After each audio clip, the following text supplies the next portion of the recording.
Hello and welcome back to the channel. Something a little bit different today. I know I've recently been doing my Stephen King read through, but I always think, and I probably will do a video on this about kind of reading habits, how to get the most out of reading.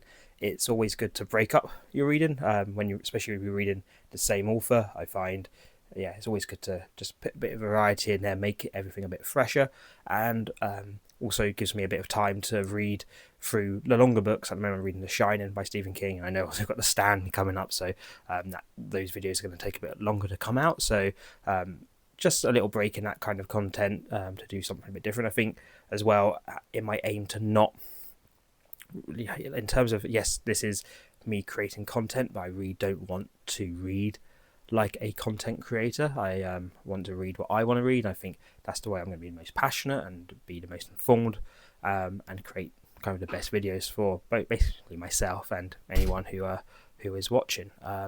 So yeah, just something a little bit different for today.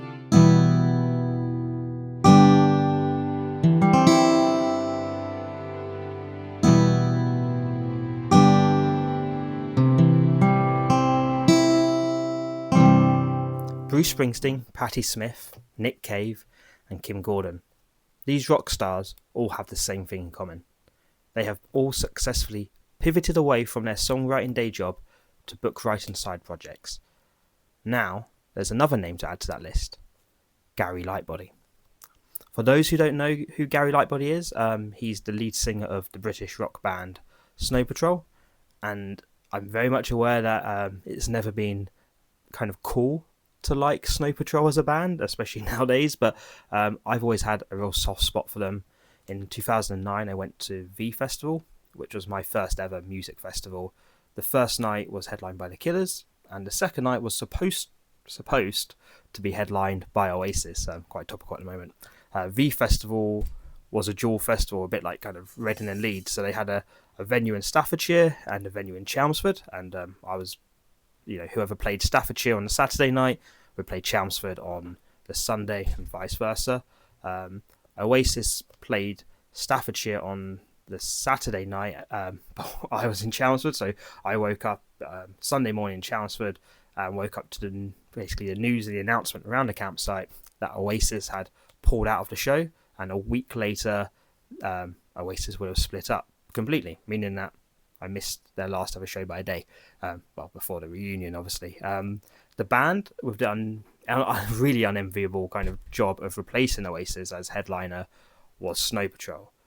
And any thoughts of negativity around that were soon erased when they started playing. I mean, they completely won over the crowd, which was a previously very disappointed crowd, and delivered one of the best sets of the weekend. One of the biggest factors for me in how good this show was Gary. His obvious joy and excitement was so apparent and so infectious, and it was kind of just impossible not to be swept up in it as an audience member. I've been to a lot of shows, a lot of festivals, a lot of gigs, and I don't think I've ever heard sing-alongs from an audience this loud. I think if you search the performance on YouTube, look for or type in "Run" from V Festival 2009, you can kind of get an idea what I'm talking about. That performance alone made me a lifelong fan. Cut forward to this year, where I was lucky enough to win tickets to Latitude Festival, and only to find out that the Sunday night was being headlined by Snow Patrol, which was kind of marking my fourth time seeing them. So to prepare for the set, I started listening to their latest album, which was released last year in 2024. It's actually a fantastic album, and looking into it, I soon discovered that Gary had written a book to accompany it. So the week before the festival, I popped down to my local Waterstones and picked up a copy of The Forest is the Path by Gary Lightbody. The Forest is the Path was published this year in 2025, and it shares its title with the latest Snow Patrol album. And this isn't your regular Rockstar memoir. It's also not fiction. You don't have to read the book to enjoy the album, and you definitely don't have to listen to the album to enjoy the book, although I think doing both will give you a great appreciation of each of them. The book explores kind of the same themes that I come across from the album and same subject matter as the album. So those themes are such like loss, grief, love, and home. The novel itself is split between two timelines, jumping between the immediate aftermath of Gary's father's passing and the recording of their latest album, kind of a couple of years later.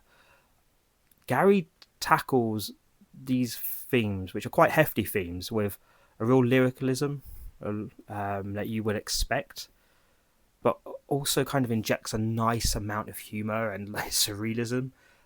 His self-deprecation is a nice tonic to the usual kind of rock star bravado. And like that gig I described, he comes across as incredibly relatable and really easily likable. It's only a short novella, but it still carries a lot of emotional weight. As I mentioned just a second ago, the novella begins with the death of Gary's father, and it's this event that kind of occupies Gary for the rest of the book. I would say Gary doesn't go into the nitty kind of gritty of their relationship, just gives us little glimpses and glances of some of the tensions between them, but it's kind of enough to know that their relationship as father-son can easily be described as complicated, and that's complicated further by Gary's lifestyle as a rock star, where he's away for long stretches of time. After his father's death, Gary doesn't cry for I think it's almost 2 years, and assumes he assumes that something is just broken within him, and what occurs, well, that journey to those tears is what this novella kind of follows. This story is very much told from within Gary's mind, as at times there's parts where he becomes unstuck from time and flashes from memory to memory, and really kind of paints this picture that a lot of fathers and sons will find, I think, quite familiar. Other times his imagination takes over and he kind of imagines his local town becoming this kind of primordial forest. Sometimes it's just Gary philosophizing, kind of the age-old questions of what do we do or what do we leave behind when we're gone. It also, in a way, becomes a bit of a love letter to home, especially Northern Ireland, for Gary, and love letter to home, family, and the healing powers, I think, as well, the healing powers that we all have inside of us. Gary's journey is one of self-discovery as he accepts the passing of his father. He also comes to terms with how he himself shuts himself off from love, and from all this kind of learns to start forgiving himself. At the beginning of the novella, Gary says that he wants us all to find our own meaning in the title, so what the title The Forest is the Path means. And for me, after reading it and listening to the album, it really kind of means that there is no direct path from A to B, and sometimes it might feel like you are lost in this forest, but you are on the path that you need to be on. I think the highest compliment I can pay Gary Lightbody is that the normal highlights of a musician's memoir, whether that be Springsteen's I've read or Alex James from Blur, it's the writing of hit albums and the hobnobbing with superstars that is, the generally kind of are the highlights. But whereas in this one, Bono and Dave Grohl get mentions, but they are perhaps the least interesting parts of the novella. The jumps to the album provide a nice through line and also give you some kind of keen insights into the songs, but they don't provide as much kind of meat to chew on as the rest of the novel. It's nice, but I don't necessarily always need it. This feels like an incredibly honest piece of work, but at the same time, I would also mention that honesty can be a bit vague. Not that I, as a reader, am owed any kind of in-depth details of all of his life, but whilst we know that Gary's feeling some kind of guilt, it isn't always clear where that guilt exactly stems from. I mean, these are only, as I said, very minor gripes, as overall I found the novella compelling, incredibly moving and captivating throughout. It's fair to say that I really, really enjoyed reading The Forest is the Path, and especially kind of reading it alongside listening to the album. I would easily give it a solid 4 out of 5. I think the main feeling I was left with, which is a good feeling, was wanting more. So I'd be incredibly interested in whatever Gary writes next. Snow Patrol might not be, like I said, the most trendy band to like. They might not even be to your taste musically, but even so, I think this is a novella that's more than worthy of your time. Anyway, thank you very much for watching, and if you enjoyed this video, please like and subscribe. If you've read the novella, please let me know what you thought of it as well. Let me know how you found it compared to the album, if it helped you appreciate the album more. If you've not read it, please do. And if not, though, what's your favourite book by a musician? Anyway, I'll see you all next time. Have a great week. Bye.